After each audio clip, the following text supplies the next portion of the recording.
Hello and welcome to sports Hungama special coverage of FIFA world cup 2026। बहुत interesting matches देखने को आ रहे हैं, कुछ अपसेट्स भी हमें हो रहे हैं। थोड़ा सा मैं आपको रीकैप करता हूँ। जैसे स्पेन और केप वर्डे से स्टार्ट करें, एक बहुत बड़ा हमें अपसेट देखने में आया, उसको हम फर्दर लेके चले तो आगे कल जैसे स्वीडन और नेदरलैंड्स का मैच था, बहुत सारे लोगों को लग रहा था कि नेदरलैंड्स बहुत आसानी से हरा लेंगे, लेकिन एक शख्स ऐसा है जिसने कहा कि नहीं, स्वीडन नेदरलैंड्स को हराएगा। सबसे पहले हम उसी के पास चलते हैं। हैदर, हो क्या रहा है ये? मेरी ये बात हुई थी कल। मैंने कहा था 3-1 नेदरलैंड, शायद कहा था मैंने। मैं चाहूंगा कि आप दोबारा रीकैप करें कि कल आपने क्या नहीं, प्रेडिक्ट किया और कैसे फिर तुनीजिया ने बेवकूफ़ बना दिया था मुझे, जो उसके खिलाफ स्वीडन की परफॉर्मेंस थी। अब मुझे तो समझ नहीं आया लेकिन कल क्या स्वीडन की होगा। एक बात है, आपकी तरह उनकी भी फेवरेट लाइन 5-1 ही रही है। टूनीजिया को हराया भी 5-1 से है, उसके बाद हारे भी 5-1 से है। खैर, जोक्स अपार्ट, हमें नेदरलैंड्स का लग रहा था, जैसे मैंने आपको पहले कहा था, अटैकिंग उनकी बड़ी स्ट्रॉन्ग लग रही है। तो इवन दो आप थोड़ा सा डिसएग्री कर रहे थे, लेकिन अब फाइनली आपने नेदरलैंड्स को चांसेस, फिर उनके चांसेस आपको ब्राइट लग रहे हैं। और स्वीडन जो उनका डिफेंस है ना, वो आप आइजैक और यॉकरे थे थोड़ा सा धोखा खा गए। पीछे उनका डिफेंस जो है ना, वो तो मुझे लग रहा है कोई भी जाएगा तो वो आराम से गोल कर देगा। तो नेदरलैंड्स का गैक्पो, और आपका फेवरेट प्लेयर गैक्पो, लिवरपूल की तरफ से उसने कुछ नहीं किया लेकिन नेदरलैंड्स की तरफ से जो है ना, उसकी बड़ी आउटस्टैंडिंग। स्वीडन का जो है ना, स्वीडन का प्रेस ऐसे था कि प्रेस मान ही नहीं सकते उससे, जितना वो आसान था ना। कोई भी उसके, जैसे आपने कहा, कोई भी निकल सकता था। और ब्रोबी ने कितना अच्छा खेला है। ब्रोबी की ये बात है कि ब्रोबी ना स्टार्टिंग से हमेशा से एक ऐसा प्लेयर था जिस अच्छा माना जाता था, जिसकी पोटेंशियल बहुत ज़्यादा थी, और उसने अब वो पोटेंशियल आके दिखाई है। एग्जैक्टली। अब जैसे ना, इनको एक स्ट्राइकर की कमी थी बहुत ज़्यादा, और वंस जब इसको थ्रो किया ना पिच पे, तो अब टारगेट मैन एक मिल गया। एक वर्ल्ड कप जीतने के लिए, जैसे हम हमेशा से कहते आ रहे हैं ना, goal scoring is very important. तो आपके पास एक अच्छा स्ट्राइकर होगा तभी आप टूर्नामेंट में डीप जा सकते हैं। संडरलैंड से भी इनकी परफॉर्मेंस बहुत अच्छी आ रही थी, और लग रहा था कि शायद सोमरवेल जो है ना, वो ज़्यादा अच्छा on the other hand Somervell is also doing very well. Manchester United भी उसके पीछे। आई डोंट थिंक वो वेस्ट हैम में स्टे करेगा अब ज़्यादा देर। इस समरविल का ये था, पहले सरप्राइज हुआ कि ड्रॉप क्यों है, पर प्रिकॉशन थी इंजरी की, इसलिए उसको बिठा दिया गया। ब्रायन रॉबी को बुलाया गया, फ्लैंक्स पे उसके गाकपो और डोनियल मालेन को ले, वो अच्छा खेले। उसके बाद डमफ्रीज सरप्राइज हुआ क्योंकि उसके पिछले मैच में परफॉर्मेंस अच्छी नहीं थी, वो मालेन के साथ ओवरलैप करा था, अच्छी उसने निकाली है। गाकपो ग्रुप स्टेजेस नेदरलैंड के लिए हमेशा परफॉर्म करता है, तो ब्रायन बॉबी वैसे बहुत अच्छा खेला है। अब मुझे लगता है बड़ी मूव आने वाली है उसकी। एग्जैक्टली। अच्छा, शर्ट्स की तो जैसे हम स्टार्ट से देखते आ रहे हैं ना, कि हैदर जो टीम जीती है ना, नेक्स्ट डे उसकी शर्ट पहनाता है। अपनी इसकी लॉयल्टी का भी तक हमें थोड़ा सा डाउट है, क्योंकि स्पेन की शर्ट इसने कहा है पहनी नहीं है अभी तक, और स्पेन का आज मैच है, उस पर हम बाद में आएंगे। पहले हम थोड़ा सा जर्मनी की बात कर लें। बड़ा ही शानदार मैच था जर्मनी और आइवरी कोस्ट का, और लग तो पहले यही रहा था कि जर्मनी शायद उनको बहुत आराम से हरा लेगा, लेकिन 60-70 मिनट्स तक तो upset was on the cards. नहीं, आइवरी कोस्ट ने गेम थ्रो किया है, जिस तरह के चांसेस उनको मिल रहे थे, मुझे तो समझ नहीं आया। जो 88 पे जो मैच था, मिनट पे जब जो चांस था, फर्स्ट टच पे उसने फिनिश ही नहीं की। मैं उस वक्त कह रहा था कि ये डिजर्व करते हैं लूज करना, जिससे जो चांस था उसका टच ही बहुत बुरा था, बहुत बुरा टच। अच्छा, वो उसने फर्स्ट टच, अगर वो विदाउट एनी टच मार लेता ना, तो गोल वाज गेपिंग एट हिज साइड्स। मुझे तो यकीन ही नहीं आया कि इसने कैसे हो सकता है कि ये वाला शॉट मिस किया। और बाकी ओंडाव का जो, अब बहुत सारे लोग तो कह रहे थे कि मे बी ये वर्ल्ड कप स्क्वाड का ही हिस्सा नहीं होगा, वो जाएगा ही नहीं वर्ल्ड कप में। स्टुटगार्ट की तरफ से उसकी परफॉर्मेंस बेहतर थी, लेकिन फाइनली जाके गेम चेंजिंग उसने जो है ना, स्पेशली मुझे उसका सेकंड गोल बहुत शानदार लगा, क्योंकि जो उसने पास किया था वो बहुत जोर से फिज किया हुआ था, उसको control it and then finish it. Outstanding performance. Deniz Undav का जो है बनता था कि वो वर्ल्ड कप में आए, क्योंकि उसकी स्टुटगार्ट में जब 2023-24 का सीजन था, वो सेकंड उसी की वजह से आए थे। उसके 30 अपीयरेंसेस थे, उसमें से 27 जीए था उसका। और जो अभी उसने दिखा दी कि वो क्यों डिजर्व करता स्पॉट। वो ब्राइटन वाले फैंस कहते हैं ना कि वो जब हमारे पास था तो बहुत ज़्यादा स्ट्रगल करता था, तो उनके जहन में तो वही वाला था। तभी इंग्लिश फैंस का ख्याल था कि मे बी उंडाव नहीं परफॉर्म कर पाएगा। लेकिन अगेन, जो सबसे इंपॉर्टेंट चीज़ है ना, कल भी जैसे नेगल्समैन ने 3 सब्स किए, और उसके बाद जो गेम चेंज हुई है, स्क्वाड जितना ज़्यादा डीप होगा ना जिसका, वो मुझे लग रहा है उनका टूर्नामेंट होगा ये वाला। जैसे हमने लीग में भी देखा कि आर्सेनल जैसे जीते थे, स्क्वाड उनका बहुत डीप था। चैंपियंस लीग में पीएसजी आगे गए हैं, स्क्वाड बहुत डीप था। तो ये जो पहले हम कहते थे ना कि प्लेइंग 11, वो कॉन्सेप्ट अब थोड़ा सा ख़त्म हो ही जा रहा है। टूकल ने भी यही कहा कि सब्स को भी अपने के स्टार्टिंग 11 तो है ही, लेकिन जो सब्स है ना, उनका भी बहुत इंपॉर्टेंट रोल होने वाला है। उनको वो फिनिशर्स कह रहे हैं, जैसे यूएस की गेम्स में बड़े फिनिशर्स मशहूर हैं, तो वो उनको फिनिशर्स का नाम दे रहे हैं।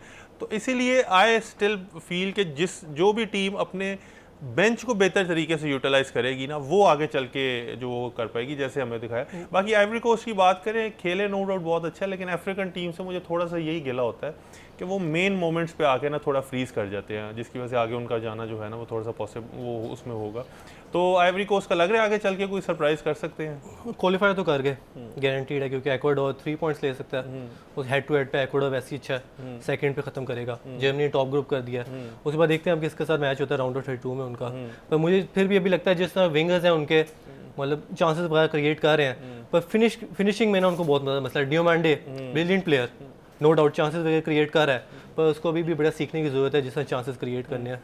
उसकी एज भी अभी तो इज क्वाइट यंग जो है वो। उसके बाद पेपे आया था तो उसने वो भी एक बार निकल गया, तो वो मुझे उसके पुराने जो क्लब प्लेइंग डेज याद है। मैंने कहा कि ये दोबारा चाहिए, लेकिन वो उसने जो क्लब में भी करता था आगे चल के इवेंचुअली एंड प्रोडक्ट उसकी जीरो थी। कल भी उसका वही हिसाब था। बाकी नेगल्समैन का ये है कि उंडेव को स्टार्ट कराता है, अगले मैच में या नहीं कराता अगर राउंड ऑफ 32 में जाते हैं लोग, क्योंकि हैवर्ट्स मुझे नहीं लगता ड्रॉप करना चाहिए वैसे। नहीं, हैवर्ट्स से ही जाएगा, स्टार्ट हैवर्ट्स से ही करेगा। बाकी साने है, साने को तो ड्रॉप करना चाहिए क्योंकि कल भी उसकी परफॉर्मेंस कोई अच्छी नहीं थी।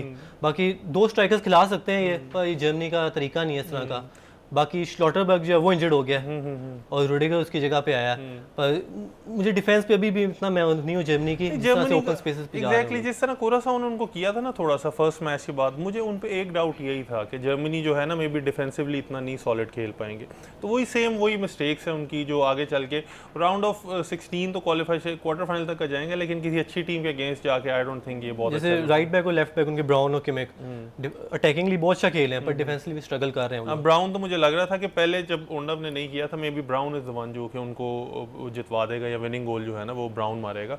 अच्छा, दूसरा जैसे ये हमने जर्मनी का कहा, बड़ा सरप्राइजिंग एक और फैक्ट है कि लास्ट 2 वर्ल्ड कप में ये ग्रुप स्टेज से नहीं आगे क्वालिफाई कर सके। रशिया में भी ग्रुप स्टेज में बाहर हो गए थे और कतर में भी बाहर हो गए थे। बहुत बड़ा पेडिग्री वाला नाम है।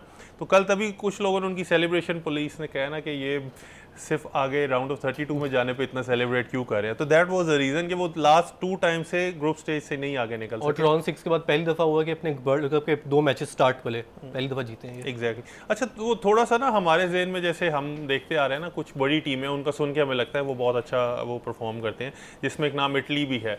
अब इटली तो वर्ल्ड कप में नहीं क्वालिफाई कर रहे। अब वो लेट सपोज अगर वो आगे आए और वो फिर जब करेंगे तो सेलिब्रेशन फिर इसी तरह ही होगी। अच्छा, कुरासाओ के बारे में हमने थोड़ा सा, सब ने उनको बहुत अंडर एस्टिमेट किया कि केप वर्डे ने जो करना था वो तो कर चुके, कुरासाओ अब नहीं कर पाएंगे। इसमें मैं अकेला नहीं हूँ। लेकिन हमारे पास अभी क्रेडिट इन द बैंक है। आप नहीं, तो बाकी एक प्रेडिक्शन गलत हो जाए उस ऐसा है ना कि गोलकीपर जो है 15 सेव्स कर ले, एक गोल खा ले मिस्टेक से, तो लोग कहते हैं इसने गलती की थी। वैसे मेरे साथ साफ है यहाँ पे। गोल की वो कह रहे मेरी मिस्टेक हाईलाइट ज्यादा हो रही है। वो अगर कल वाली वीडियो देखे फिर तो बिल्कुल ऐसी बात नहीं है। जर्मनी की प्रेडिक्शन ठीक थी 2-1। नहीं, मैंने असल में ना मुझे लग ही रहा था कि नेदरलैंड्स बहुत अच्छा खेलेगा और स्वीडन के डिफेंस से तो वो पहले ही सबको शक था ना कि स्वीडन ने तो क्वालिफाई बड़ा मुश्किल से किया, लास्ट किक पे जाके उन्होंने किया क्वालिफाई।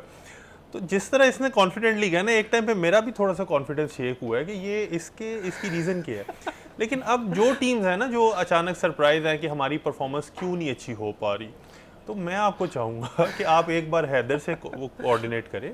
अपोजिशन टीम का अगर ये नाम लेगा तो फिर आपके चांस है। मतलब आज मुझे सऊदी अरब कह देना चाहिए। आज वही मैं अभी उस पर वही जानना चाह रहा था कि उस पर ये अब क्या कहते हैं, स्पेन को हरवाते हैं या सऊदी अरब को जो है ना वो हरवाते हैं। थोड़ा सा इस पर बात कर ही ले कि स्पेन और सऊदी अरब का क्या फिर आज लग रहा है। देखिए, एक उनको डिलो फुएंटे को तो वैसे मिस्टेक से सीख लेना चाहिए जो पिछले मैच में की, क्योंकि सऊदी अरब ने वही लो ब्लॉक खेलनी है।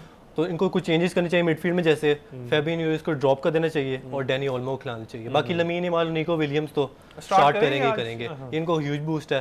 बाकी स्टेटमेंट विन होनी चाहिए, जिस तरह नीदरलैंड और जर्मनी खेल गए हैं, तो उनको भी स्पेन को दिखाना चाहिए वर्ल्ड कप में आ रहे हैं। सऊदी अरेबिया को थोड़ा अंडर एस्टिमेट नहीं कर रहे स्टेटमेंट विन के मतलब I think win of any sort. Uruguay जो है, यूरुग्वे को देखिए, उन्होंने पिछले वर्ल्ड कप से पहले फ्रेंडली मैचेस नहीं खेले। उनका आखिरी मैच मार्च के अंदर था और डार्विन नूनेज स्टार्ट कर रहा है, वो आखिरी मैच अपना फरवरी में खेला है। तो यूरुग्वे जो है वो इतने अच्छे फॉर्म में नहीं है डेफिनेटली, तो इसलिए मैं कहता हूँ स्पेन जो है वो कर लेगा। फरजान, फिर स्पेन को हम जितवाएं या इसके साथ देने के लिए सऊदी अरब को वो सपोर्ट करते हैं? अपसेट तो हो सकता है, लेकिन मैं चाहता नहीं कि मैं उधर बैठूं, तो मैं कह देता हूँ कि स्पेन जीतेगा। क्योंकि सऊदी की ये बात है कि वो लो ब्लॉक खेलेंगे, उन्होंने सेंट्रल स्पेसेस में बस जो है वो डिफेंस रखनी है कि जो उन्हें अटैकिंग चांसेस ना मिले। लेकिन अगर लमीनी माल खेल रहा है तो यही बात है, हैदर ने भी पहले की थी, जब आप स्पेन के खिलाफ खेलते हो ना तो आप स्पेन को नहीं लमीनी माल को रोकते हो। तो यही बात है कि अगर वो लमीनी माल को रोक लिया, अच्छा रोक, अब जैसे लमीन यमाल पे ज्यादा फोकस का निको विलियम्स भी फायदा उठा सकता है। देखिए 3-4 प्लेयर्स तो लमीन यमाल पे गारंटीड होते ही होते हैं, बाकी उससे स्पेसेस बड़ी मिल जाएंगी इन लोगों को। मिकेल ओयाज़ाबाल 30 मिनट्स पे पहला टच था उसका केप वर्डे के खिलाफ, तो रिकॉर्ड बन गया ना क्योंकि वो तो, मिकेल ओयाज़ाबाल जैसा प्लेयर 30 मिनट्स पे इन्वॉल्व हो रहा है, ये तो बहुत ज़्यादा अच्छा गलत बात अब है। उसमें थोड़ा सा ना ये है मतलब बोथ साइड्स का ही है, मिडफील्डर्स की भी प्रॉब्लम है, ओयाज़ाबाल का खुद भी वो है कि वो नहीं इन्वॉल्व हो सका, क्योंकि जब ये स्टार्ट निकला था ना स्पेन जैसे रखती ही पोजीशन फुटबॉल है, उसमें उनके स्ट्राइकर को तो सबसे ज़्यादा इन्वॉल्व होना चाहिए, बाकियों को भी बल्कि गेम में लेके आना चाहिए। तो ऐसा रिकॉर्ड स्पेन के पास होना कि 30 मिनट्स तक आपके स्ट्राइकर ने एक बार भी बॉल टच नहीं की, योकरे जैसे खेलता है उस तरह का स्ट्राइकर हो ना, फिर तो समझ में आती है कि चले आपने रन इन बिहाइंड करना है तो आपको एक ही चांस मिलना है। या इवन हालैंड को टचेस उसके बहुत कम होते हैं कि उसने फिनिश करनी है, लेकिन स्पेन तो साथ सबको लेके चलती है, तो उसमें बहुत ही ये सरप्राइजिंग फैक्ट था। तो आज तो ओयाज़ाबाल मुझे लगता है, और प्लस वैसे भी सुपर सब के रोल में ज़्यादा बेहतर रहता है स्पेन की तरफ से ये। नहीं हालैंड की तो ये बात करें ना, हालैंड स्ट्राइकर है पूरा, गोल पोचर है, उसके टचेस कम एक्सपेक्ट कर भी रहे थे हमें। मिकेल ओयाज़ाबाल ड्रॉप डीप भी करता है, विंग पे भी चला जाता है, फिर भी उसके टचेस नहीं थे, ये मैं सरप्राइज इस बात में भी। डेला फोंटे भी वो थोड़ा सा वो क्लेवर बनने के जो फर्स्ट मैच है तो आप थोड़ा सा वो उसमें एक्सपेरिमेंटेशन कर लें, यमाल प्लस जो है। अच्छा यमाल से क्या उम्मीद लग रही है कि यमाल आज परफॉर्म करेगा? मैं फिर आपको बात कर दूंगा कुछ, फिर फंस जाता हूँ मैं करके, पर मैं कहूँगा 3-0 विन और ये माल का ब्रेस होगा। अच्छा यमाल भी, आप फाइनली वो जो दो उसके गोल्डन बूट की रेस में आज यमाल भी एंटर होने वाला है, आपको क्या लग रहा है यमाल की तरफ से कुछ आउटस्टैंडिंग परफॉर्मेंस आ सकती है? मैंने यही कहा है कि लमीनी माल को रोकना पड़ता है, लमीनी माल अच्छा गेम होगा उसका, एक गोल तो मार देगा कम से कम।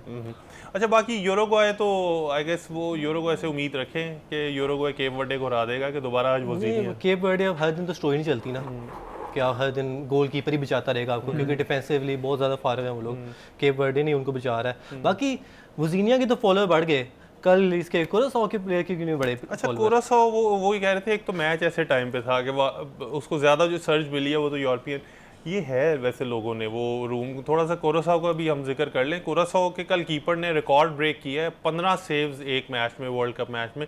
हावर्ड ने इससे ज़्यादा की हुई है, टिम हावर्ड ने, लेकिन वो मैच चला था एक्स्ट्रा टाइम तक, 90 मिनट्स पे ये रिकॉर्ड बन गया कि किसी ने 15 सेव्स, 15 का मतलब है कि आफ्टर एवरी 6 मिनट्स उसे एक शॉट जो है ना वो फेस करनी पड़ी है एवरेजली। तो बड़ी शानदार परफॉर्मेंस थी। एक्वाडोर से बाकी उम्मीद तो बहुत थी, लेकिन वो एक्वाडोर कम और एक्वास्नोर ज़्यादा लग रहा था, इतनी बोरिंग परफॉर्मेंस के ऊपर डिफेंस भी लगता है अपने बैक कर रहे हैं, और उसके बाद अटैक तो मुझे तो लग रहा है पहला ग्रुप होगा जिसमें से थर्ड बेस्ट टीम नहीं निकलेगी, क्योंकि दोनों के एक एक पॉइंट्स, कितने पॉइंट्स हैं? अब एक्वाडोर का भी एक पॉइंट हो गया एग्जैक्टली, और जर्मनी से एक्वाडोर का अगला मैच है, और कुरासाओ का जो आइवरी कोस्ट है, तो मुझे लगता है जीतने वाले हैं। आइवरी कोस्ट तो हरा लेगा कुरासाओ को, और जर्मनी और एक्वाडोर का मेन मैच है। था ये ग्रुप ऑफ डेथ थी, लेकिन एक्वाडोर ने कल वाली अपनी परफॉर्मेंस के बाद, क्योंकि अगर एक्वाडोर के भी 3 पॉइंट्स होते ऑन द बोर्ड और फिर लास्ट मैचेस पे आके थोड़ा सा टफ होना था, जर्मनी का भी थोड़ा ऊपर नीचे हो सकता था, लेकिन अब तो प्रीटी मच यही होगा कि Germany will probably top the group, और एक्वाडोर जो है ना वो, एक्वाडोर ने तो ये मैच फंबल कर दिया था, वरना जो है बाकी टुनीशिया का कल हम वो रेना हवा की बात कर रहे थे, उसको लाने का क्या पर्पस था? एक मैच के लिए लाना था? ऐसे चाहता प्लेयर कोई मैनेजर बना देते किसी, उसको बुला रहे हैं वो लोग, या पुराने से ही थोड़ा सा कर लेते कि यार चलो 2 मैच तुम भी गुजरवा दो हमारे। सेंस नहीं बनती ना, आप एक्सपेक्ट कर रहे हो अच्छी परफॉर्मेंस वो भी टुनीशिया से, ये मुझे समझ नहीं आई थी। और हावे रेनार्ड को लिया कि कोच को सैक कर रहे हैं middle of the world cup. ऐसे कुछ टीमों को देख के मुझे लगता है कि हमारे चांसेस हैं ब्राइट के कल को अगर पाकिस्तान थोड़ी सी एफर्ट करे तो नहीं मुश्किल है।